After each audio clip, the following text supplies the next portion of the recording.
Call on the government to extend the 485 visas. One positive thing which they could do right now would be to tell those thousands of students who are stuck offshore with a valid 485 postgraduate study visa. They were made a promise by this country. They invested thousands of dollars, years of their life to study here. They happened to be home when the borders were shut, and they're unable to come back and use that visa.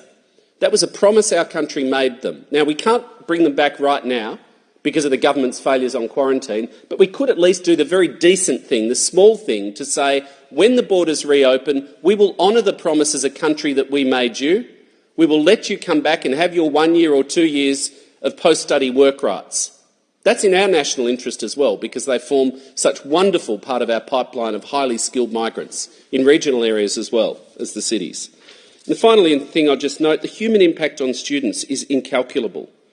As I said, they've invested a lot.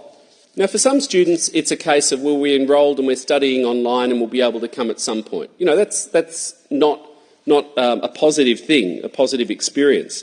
But for some of these students, the government has to talk to them and at least say, we will prioritise you as soon as we can bring back any students. Take a student who's invested hundreds of thousands of dollars doing a dental course, 5 years in Australia, and they're stuck offshore, unable to do their 6th year. I mean, they've gone into debt, their families, they see their life dreams evaporate. The government has had nothing to say to those students that have invested so much in our community.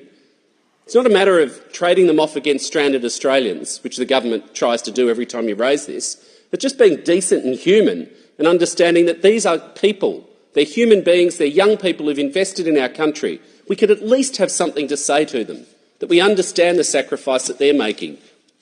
We understand the difficulties that it's causing. We understand that for some students who I've been trying to help, they have their partners living in my electorate. I've actually had students who are not able to come back who have never met their own child.